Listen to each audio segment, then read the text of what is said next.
बिस्मिल्लाहिर्रहमानिर्रहीम नहमदु व नुसल्ली अला रसूलिल करीम. We are discussing conspiracy theories nowadays since last 3 weeks. Last week, there was some discussion about conspiracy and conspiracy theories. What is the difference and why there is such a confusion? I'll try to clarify it further. We had already discussed it. I will only repeat 3 slides from the last lectures so that I can clarify. I will try to clarify this issue so that we proceed further. Otherwise, today we are going to discuss the implications of the conspiracy theory. All the conspiracy theories, their implications. But before that, I'm going to discuss only 3 slides so that I will try to clear the confusion which was there in our minds. First of all, I may emphasize that we are not discussing conspiracy theories in isolation.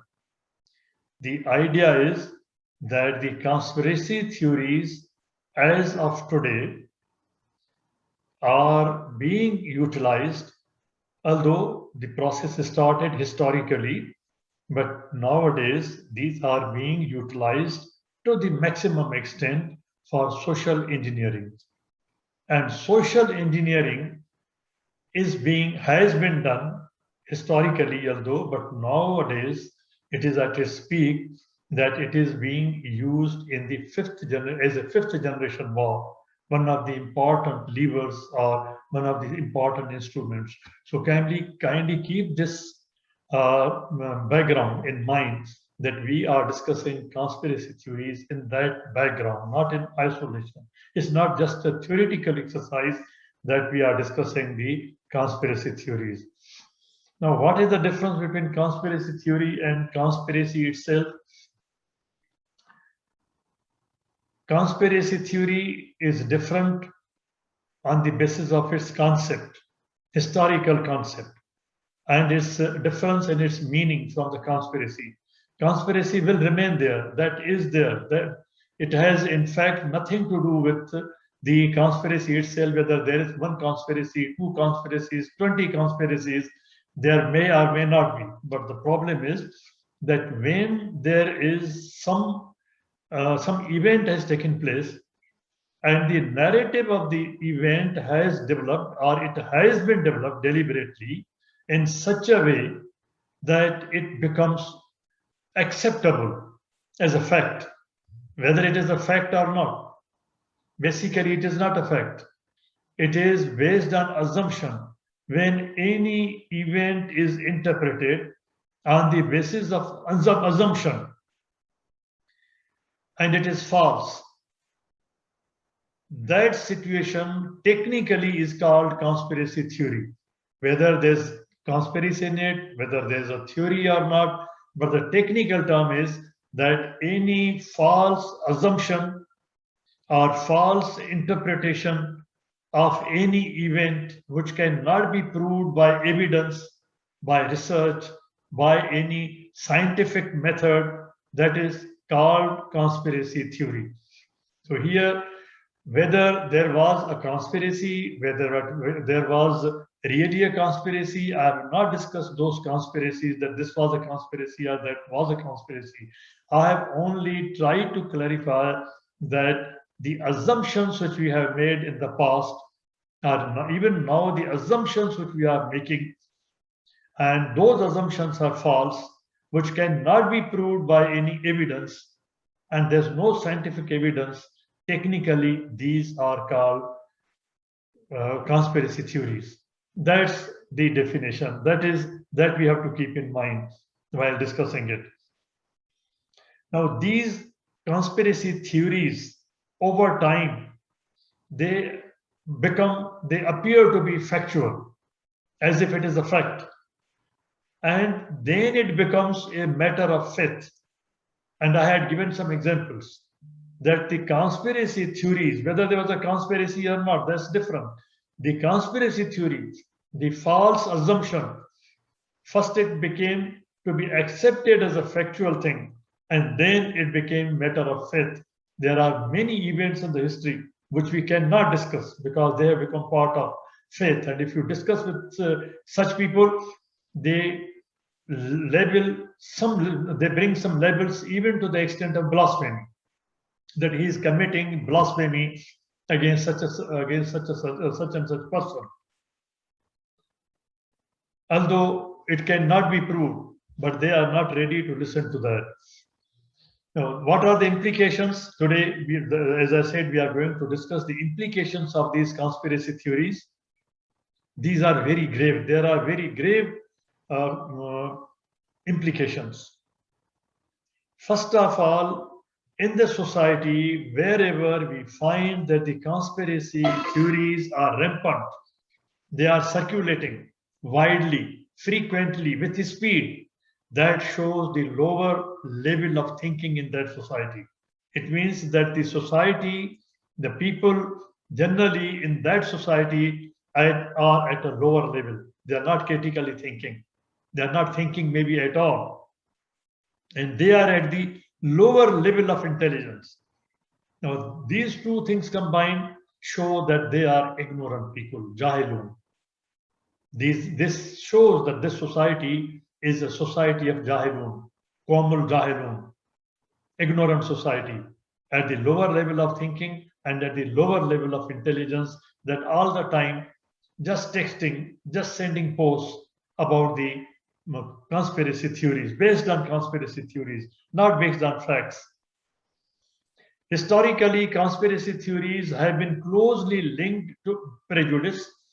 We pick up those ideas, those theories, those assumptions in which we are already basically prejudiced. And these come out of propaganda, and we also become part of that propaganda, and we propagate. They are used by perpetrators and governments as justification for their atrocities, wars, and so on. That is how it is ultimately used as a weapon of fifth generation war, an important weapon in the fifth generation war.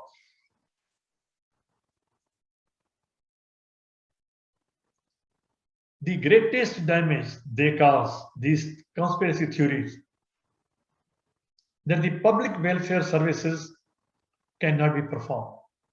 No progress can be made. No development can be made. And the most important, the greatest or the gravest of the damage is that the human rights and delivery of justice in those societies which are ignorant at the lower level of thinking and at the lower level of intelligence, their human rights are not safe. Their human rights are trampled, and there's no justice. Justice is not taking place. And these are exploding as cultural phenomena. And these are being exploded through mass media. And who is accepting them? Those people at the lower level of thinking and lower level of intelligence, which are usually called the fringe audience, at the fringes of the society, at the periphery of the society. Although they don't form the core of the society, they are at the periphery, but their echo vibrates and it is affecting the whole society. And these theories become so widespread around the world and commonly believed, even held by majority of people. Majority of the people start believing in these theories. I'll give some examples again. I had given some examples. Conspiracy theories as part of history, the role of societal crisis situations. If you want to read this book and this article from this book, I've just given a reference and the author. You will find more details in that. Today, it is generally considered that we live in an age of conspiracy. And this is called conspiracism. Statistics suggest that large numbers of ordinary and even educated people, even leadership, believe in conspiracy theories and wide range of topics. You sometimes we are shocked to listen to the statements of the people that how they what they know about history, how they interpret history, and what are their assumptions. Recently, you must have heard it has become a viral. It has become viral on social media. The statement of one of the governors in Pakistan, what he said about the first Prime Minister of Pakistan. It is also observed that conspiracy beliefs are on the rise in our times. However, each era has its own crisis situation.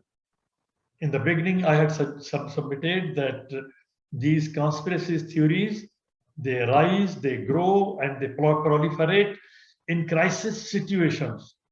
And if the people are ignorant, these are exploited. And these are usually exploited by the dictators, own dictators, and by other governments who have their colonial or neo-colonial interests. Conspiracy theories are not specific to any historical age. In every historical age, they seem unique. Every time you will find that every theory is unique. It's not necessary that two theories may appear to be the same.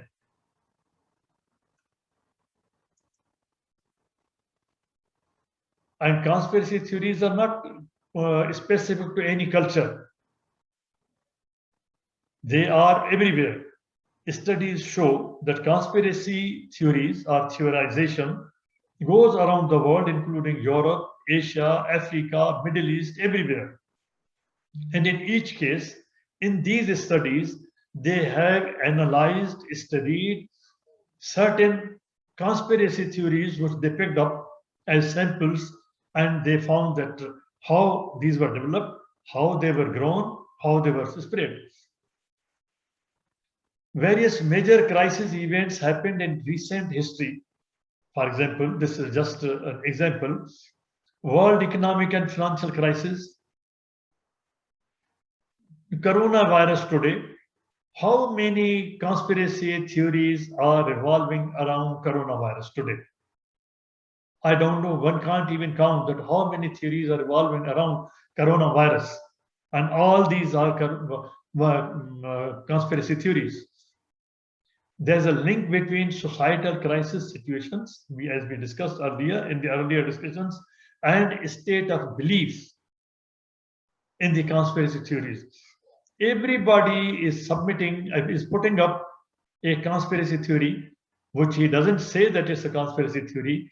Everybody is submitting or putting up his own theory about coronavirus, and with such a belief, as if he is the expert or she is the expert. He or she has conducted the research, they have reached the conclusion, and that is the truth. And that becomes the belief of that person, even his own person. They start believing in that. I am here giving one example from the ancient history. In Roman era, there were prominent examples of conspiracy theories connected to major crisis situations. For example, in 64 AD, the Great Fire of Rome, lasting for a week, most of Rome was destroyed. And the conspiracy theory was spread, and we have also read it in history. We have read it through the pages of history that Emperor Nero was out of town when it started. This is the history. And there are references that when the fire took place at such and such time, he was at such and such place, he was attending this conference, he was attending this meeting, he was doing this job. When he received the news, he rushed back. He played very important role in the reconstruction also. But what is the conspiracy theory going around? Totally different. Conspiracy theories spread at that time, right at that time, and they are now part of history, and we believe that. Even we have read that Nero and his associates deliberately started the fire in order to rebuild Rome, because when Nero came back, he immediately started after putting off the fire, they fought the fire. After that, he immediately started the reconstruction, and people attached another motive that he had started the fire and now he's immediately reconstructing because there was a conspiracy. Even in the reconstruction, there's a conspiracy. According to his own vision, he reconstructed a beautiful city. It was also asserted that Nero was singing while Rome was burning. And the saying goes that he was playing, some people say that he was playing flute while Rome was burning. He was singing while Rome was burning. This is the general conspiracy theory. Whereas the historical fact is that he was not present in the city. He was somewhere else. When he received the news, he rushed back. He fought against the fire. His forces. And then he reconstructed it. But everything became subject matter of conspiracy theories. Nero's side also came up with counter conspiracy theories, blaming Christians that they started the fire and they sprayed the fire and they spread the rumors.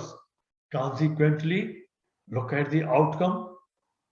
The consequences were that many Christians were crucified or burned alive. That they had conspired, they have started the fire. Both sides have conspiracy theories. If you read the Christian authors, you get a different image. If you read the secular literature, you find a different image. So much so that historians like Tolstoy, in some of the lectures coming up, I will discuss Tolstoy after Ibn Khaldun. Tolstoy is considered to be one of the great historians who has written the world history.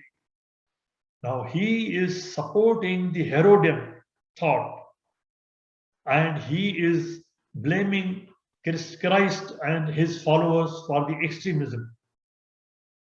Look at the division.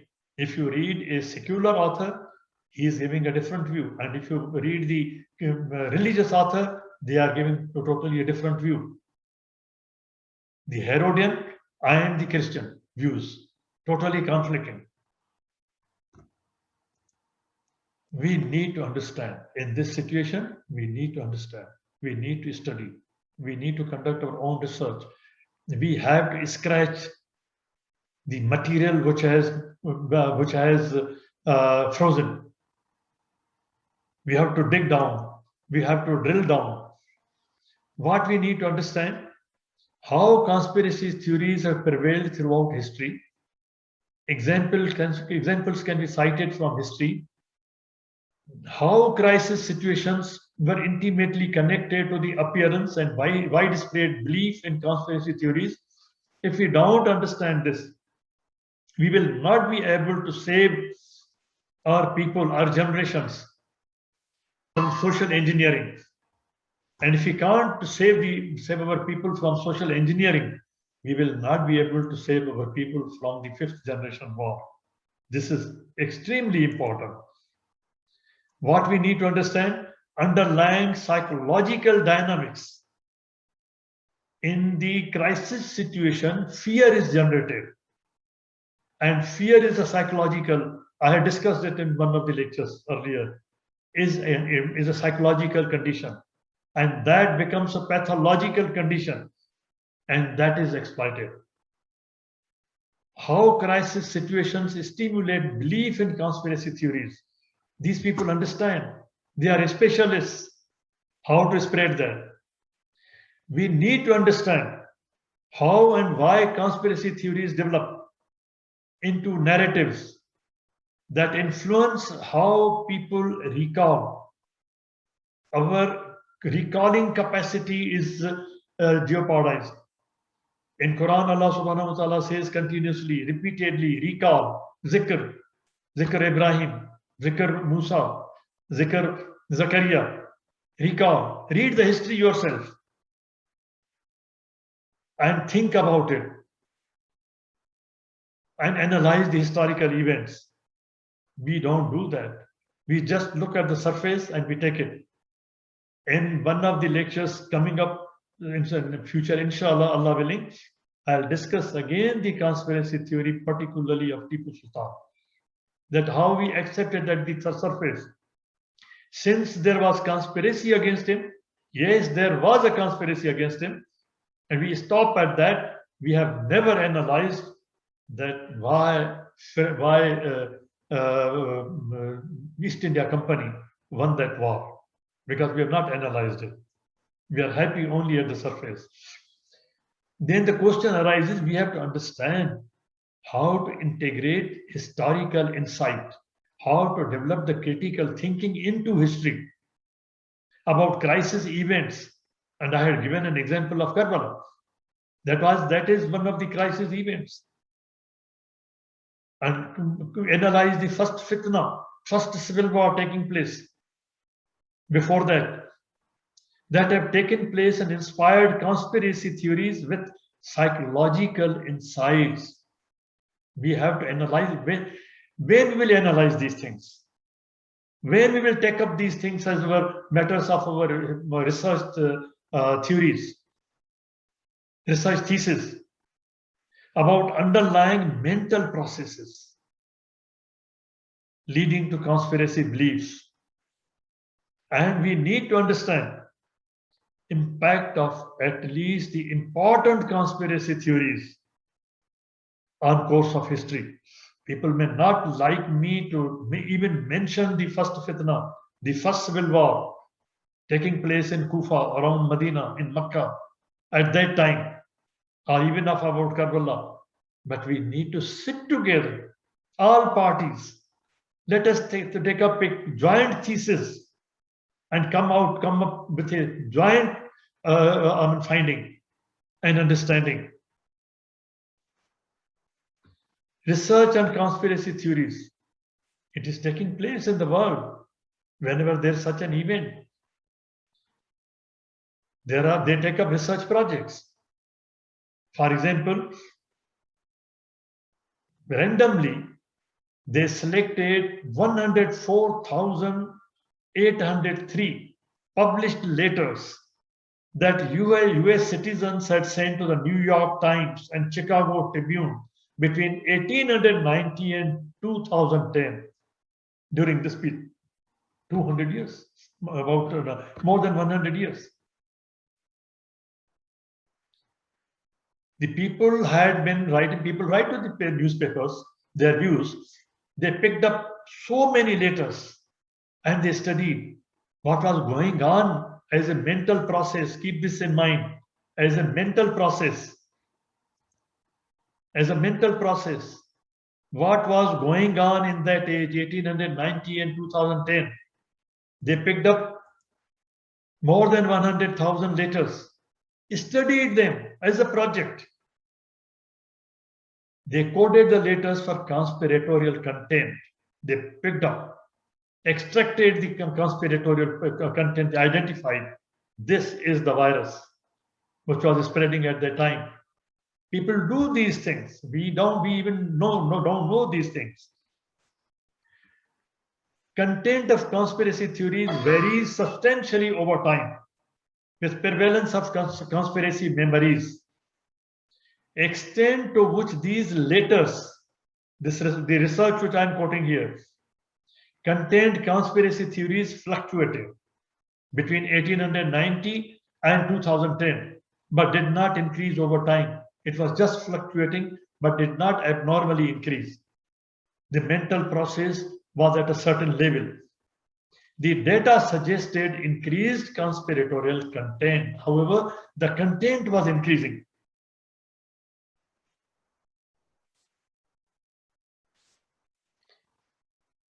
The first surge occurred shortly before the year 1900. At the height of Second Industrial Revolution, they identified the Industrial Revolution was taking place, the jobs were insecure, Automation was taking place. People were going out of job. Labor conditions were not good. That is why labor movements came. This was the background. For example, in Kufa, during the time of Ali, the census was taken in Kufa and Basra. They found that there were 130,000 people in Kufa. About 90% of the population was jobless, below the poverty line. But we have never analyzed this data as a part of our history, that this was the cause. The people who had returned from the borders, from the Roman Empire, from the Persian Empire, they were jobless. They were looking for a job. And they were instigating wars. You see, after Second World War, immediately, the people who had returned from the borders, they were employed. The number of people you find in, for example, the number of people from the Indian subcontinent you find in Britain, the most of these people were those who returned from the borders, and they were settled there. They were employed gainfully, particularly in construction industry. But we are not taking any lesson because we are not studying at all. First surge occurred during 1900 because of Industrial Revolution, a period characterized by the rise of major companies, quick technological progress, and so on. Such major societal change is a recipe for feelings of insecurity. People of Kufa were feeling insecure. That is why they were instigating wars. Particularly those who feel powerless or voiceless, the conquered people, the areas which were conquered, the areas of forest, Persia, for example. Second surge occurred during 1940. Now these letters, the study of these letters in that project is telling first surge in 1900, then the second in 1940. Again, that led to the war. And early 1950s, that led to Cold War, a period that marked beginning of Cold War. These have consequences, these have implications. Today we are discussing implications of conspiracy theories when they become rampant, and particularly when people are at the lower level of intelligence. European studies. They studies that citizens feel about politics, political parties, politicians, and democracy within various European Union countries, how they think about it. Mental processes, I pointed out. They were trying to understand the mental processes going on in Europe. These are most modern studies, which I'm discussing with you. Although across Europe, European Union, member states' political trust. There is a political trust, and satisfaction tend to be low. They studied that. They are not declining. They are at the lower level, not at the satisfactory level. It should be at a higher level, but at whatever lower level it is not declining further. Why? Because their politicians, their parties are responsive. The society is open. They immediately respond to the situation, and they don't allow to develop it into a crisis situation, which further creates fear, and they go to war. They have been within country they have been within certain fluctuations in each country. And that is why they do not reflect structural changes. But if they are going to hit these structural changes, or if they are going to go below a certain level, their politicians, their intelligentsia is so sensitive that they come up to face it. Now we are coming to the conclusion. Conspiracy theories flourish in societal crisis situations. Conspiracy theories are not unique to current time and culture. They have always been history, but it depends At what level? As I've shown the study in Europe. At what level? At certain level, it will always remain there. Virus will always remain in the body, but at what level? If it is proliferates, it causes disease. People of all eras and cultures believe and are likely to believe in conspiracy theories when they are confronted with societal crisis situations. It will remain there. The virus will remain there. The relationship between societal crisis situations and belief in conspiracy theories is attributable to feelings of fear and uncertainty being out of control. You have seen that as soon as Biden took over, he tried to return hope to the people. They tried to infuse hope again instead of fear, uncertainty. They tried to inject hope. These perceptions provoke sense-making processes that increase perceptions of conspiracies and social circumstances. People try to understand, they want to understand. And if the understanding is not given, the government is not responding, they form their own conspiracy theories. And these conspiracy theories can become part of lay presentation of history. I am making a lay presentation of history. I am a lay historian. I am not an expert. We are not experts.